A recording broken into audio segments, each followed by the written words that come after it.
दिन मंगलमय हो। साईं कथाएं में आपका स्वागत है। आइए आज बाबा के त्रिकालज्ञता की दो छोटी छोटी कथाएं सुनते हैं, जिन्हें सुनकर मन में श्री साईं के प्रति श्रद्धा की बढ़ोतरी तो होगी ही, पर चेहरे पर एक मुस्कान भी आएगी, क्योंकि इन दोनों कथाओं में थोड़ी सी हास्य का पुट भी शामिल है। तो आइए शुरू करते हैं पहली कथा। एक थे एवी, उनका नाम था एवी राम, और वे बम्बई में छपाई का काम किया करते थे। अब चूंकि वो बम्बई में रहते थे तो उनके कानों तक बाबा की कीर्ति तो पहुंची ही थी, और जाहिर सी बात है कि कीर्ति के साथ ही उन्हें इस बात की भी जानकारी थी कि साईं के पास यदि कोई जाता है तो वो बाबा उन व्यक्ति से दक्षिणा की मांग भी करते थे। अब ये महाशय साईं का दर्शन करना तो चाहते थे, साईं से मिलना, उनके आशीर्वाद के प्रार्थी तो ये थे, आशीर्वाद तो चाहते थे, किंतु इनकी मनसा ये थी कि बाबा के पास जाने पर उन्हें कोई दक्षिणा ना देना पड़े। इसके लिए इन्होंने एक युक्ति इस्तेमाल की। ये अपने एक मित्र को साथ लेकर शिरडी पहुंचे और बाबा के सामने जाने से पहले, द्वारका माई में जाने से पहले, इन्होंने अपने पास जो कुछ भी इनके पास द्रव्य थे, जो भी पॉकेट में उस वक्त रहे होंगे, उन सारे पैसों को निकाल कर अपने मित्र को थमा दिए और बिल्कुल खाली हाथ ये बाबा के समक्ष उपस्थित हुए, दर्शन लिए, चरण स्पर्श किया उन्होंने। साईं ने आशीर्वाद भी दिया, पर त्रिकालज्ञ बाबा से भला क्या छुपा है, साईं से कौन सी बात छुपी है। साईं को सभी कुछ पता था कि इनके मन में क्या है और ये किस युक्ति को लगाकर मेरे पास आए हैं। तो साईं ने इनसे कहा कि मुझे 2 रुपए दक्षिणा में दो। अब इन्होंने झट से जवाब दिया, पॉकेट में हाथ डालते हुए बताया कि साईं मैं तो बिल्कुल खाली हूँ, मेरे पास तो कुछ भी नहीं है। साईं ने तुरंत उनके मित्र की ओर इशारा करते हुए कहा, एक काम करो, इन महाशय से उधार लेकर मुझे 2 रुपए दो। अब वो क्या करते, उन्हें बिल्कुल बाबा की त्रिकालदर्शिता की जानकारी हो गई। उन्हें समझ में आ गया कि साईं को सब कुछ पता है। उन्होंने सहर्ष 2 रुपए दिए और बाबा के चरण स्पर्श किए और फिर वहां से हर्षित मन वापस आए। तो ये रहा पहली कहानी, और मुझे लगता है आपको ये कहानी पसंद आई होगी। चलिए, जैसा कि मैंने वादा किया है कि इस बार 2 छोटी छोटी कहानी सुनाऊंगी, तो अपनी दूसरी कहानी पर आते हैं। इस कहानी के नायक को आप लोगों में से जिन लोगों ने भी श्री साईं सचरित्र का पठन, श्रवण कुछ भी किया होगा, तो वो बहुत अच्छी तरह से इनको पहचानेंगे। नाम है श्रीमान तरखट। ये बेहद विद्वान और बहुत ही विशिष्ट व्यक्ति रहे हैं।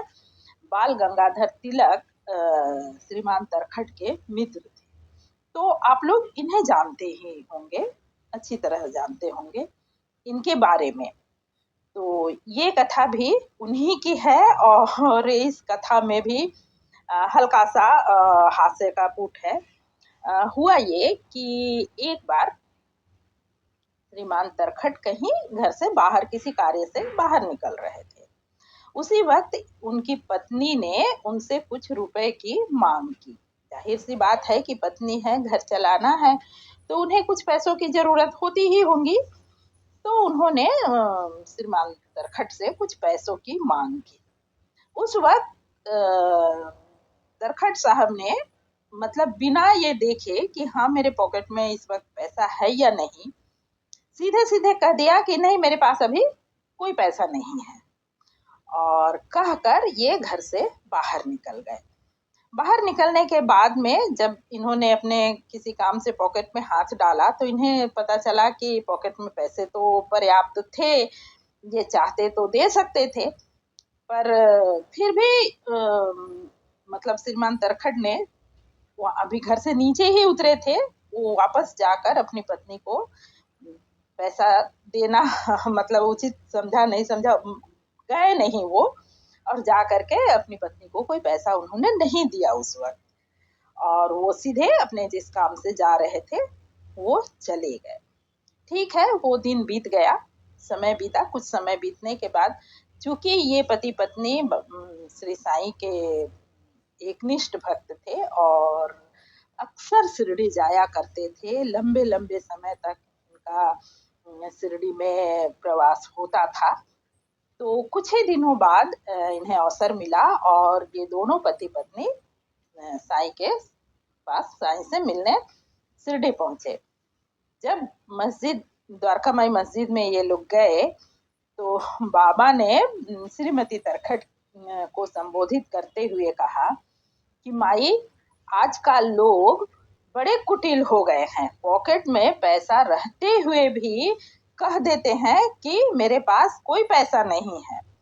बाबा के ये शब्द सुनकर श्रीमान तरखड़ को थोड़ी सी शर्मिंदगी महसूस हुई और उन्हें अपने उस गलती का एहसास हो गया और उन्होंने संकल्प लिया कि नहीं, अब किसी भी काम को और या ऐसे किसी में जल्दबाजी में मिथ्या वचन नहीं कहना है।